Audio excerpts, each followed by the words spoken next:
It's Nigel with his P3S and with the Artec antenna conversion. Basically, I'm going to be building a garage, so there's a 35-foot caravan that's been standing where my garage is going to be, and so this is just going to show a little bit of a problem I had. As you can see, she's sitting on blocks because the wheels, the tyres had collapsed under her. She'd been standing for about 12 years in the same spot, and when we tried moving her, the tyres gave out, so I've had to block her up and take the wheels off, which are under repair. You can see the dirt there is where we had to dig out underneath to actually get the wheels off. So yeah, she looks bad, but she's not actually. The Caravan is very good condition. It's just that we didn't look after the wheels for 12 years, and basically they sank into the ground because we didn't stand her on concrete originally. So anyway, just take a little trip round her. You can see the shadow of the P3S as I'm taking it round, and this is free flight. I'm not doing it by hand or anything. This is free flying her. So this is me doing it. So yeah, as you see, I'm walking behind her, as you can see by the shadow. So it's a 35-foot by 12-foot caravan. Very nice condition inside, but like I say, the wheels collapsed underneath her, so they're just off for repair at the moment. She's leaning over because the ground is actually not level there, so it's not a fault of the caravan, it's the ground's actually got an incline. So anyway, that's the caravan.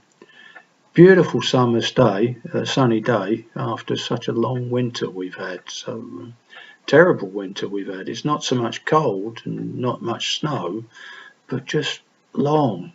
You know, it's terrible. So anyway, so that's the caravan. She's got to be moved down to next to the river where I've got my yachts, and then that will provide a nice little guest home and come barbecue station. So I've got a barbecue down there.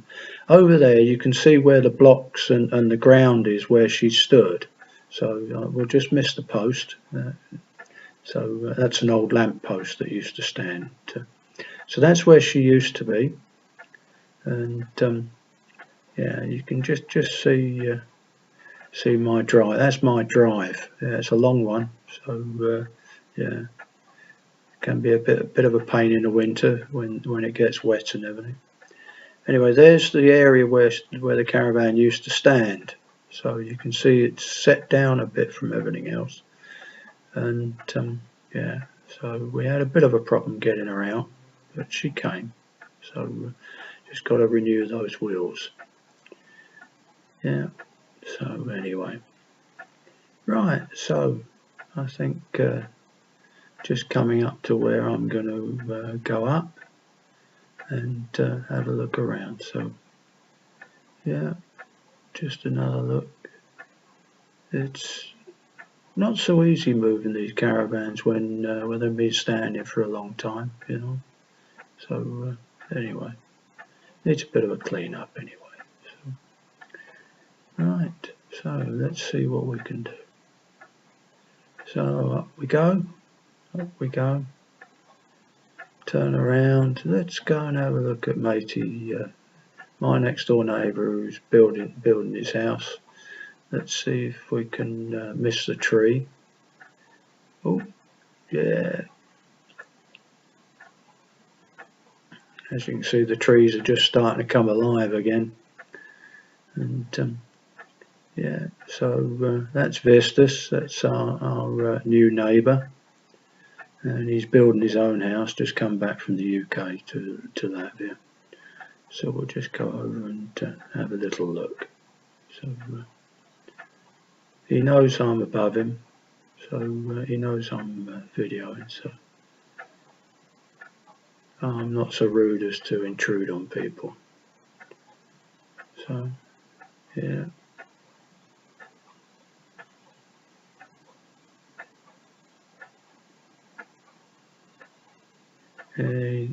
Well, I could hear he shouted hello. So yeah.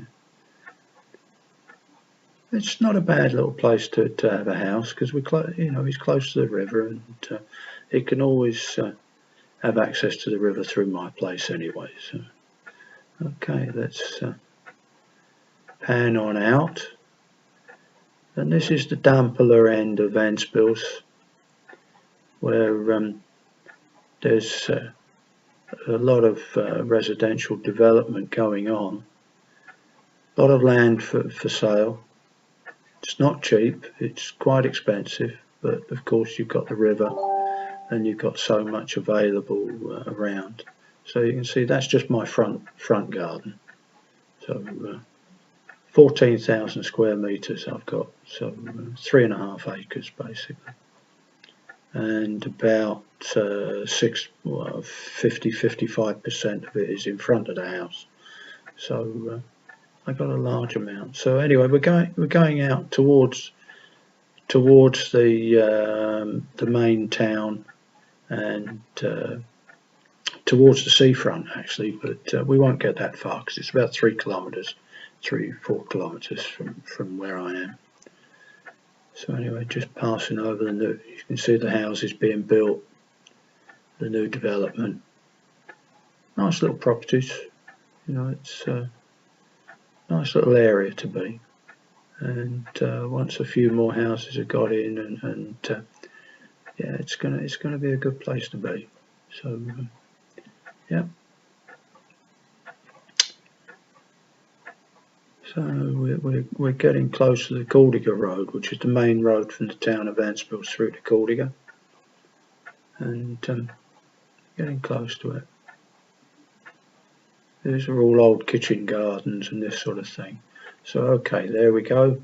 There's the main Ventspils to Caldega Road, and we're just going across onto this is land that is at the edge of the airport now. So but the airport's rarely used, so we don't really have much problem flying near it, and the manager is a friend of mine anyway, so I know when things are happening. So we're flying out over the land, and yeah, so let's turn around and start to come back.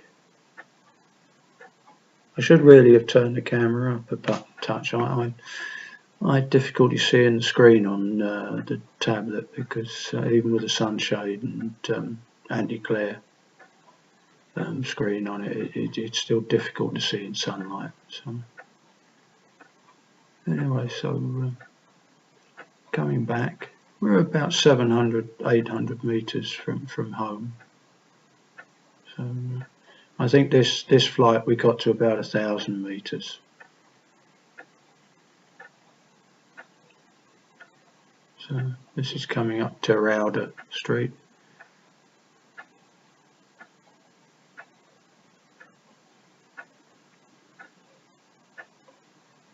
It's quite a popular street, this one, for building on.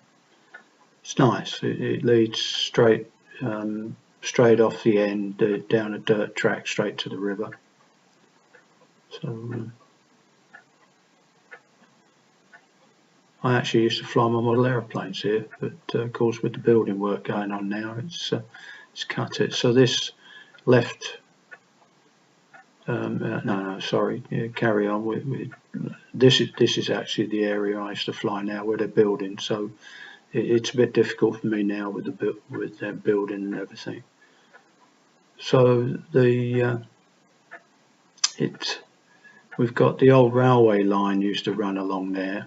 As you can see, the ground is still there for the railway line. And now we turn left onto Meader Street, which is my street. Now we're coming over my land, and as you can see, my house is quite deep in, but it's I got quite an extent of land. So and here I remember when flying, I couldn't actually see the model, even though it's directly above me, because it's right bang in the sun. So I had to listen for it and then bring her down, and till I could actually see the model itself. It's in auto land at the moment, and I had to let her go in. I left her in auto land until I saw it, and then cancelled the auto land. So you'll see her stop shortly. She'll just stop momentarily, and then there you are. I've just cancelled the auto land, and now I'm going to bring her in. So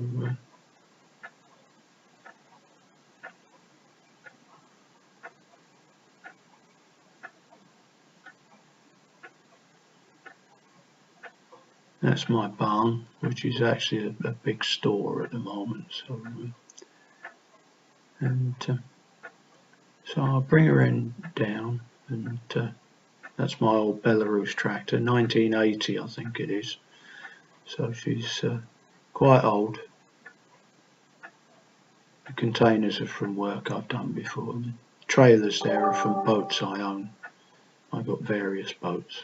So, well, living on the river, why not have a boat, you know? So no point in living on the river unless you fish or boat. So right, so brought her down, I think about 2 or 3 meters off the ground. So yeah, let's go across into what we call the park, which is where I practice basically manually flying around the trees and things. So yeah, here we go.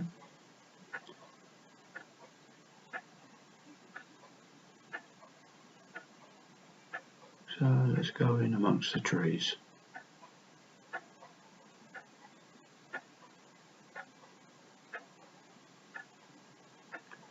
I find it good practice flying, you know, amongst the trees, and just, you know, sort of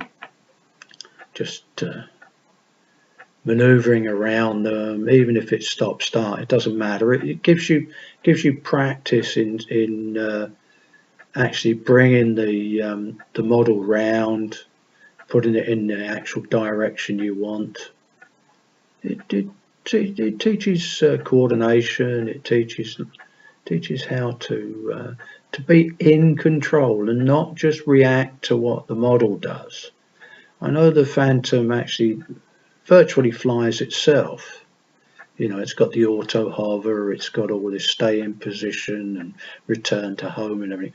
But it's nice to actually be able to fly it yourself and to determine where it's going to go, what it's going to do, up, down, left, right, forward, back, as you determine, not as the model sort of does and then you react, which tends to be what most new pilots do, whether it's a Phantom or a Hummer or a Zlin or you know, whatever model it is. It doesn't matter what flying model it is. New pilots tend to react to what the model does instead of making sure the model does what you tell it to do. Okay, let's land. Manual landing. Boom, down we go, and she'll shut off. That's it.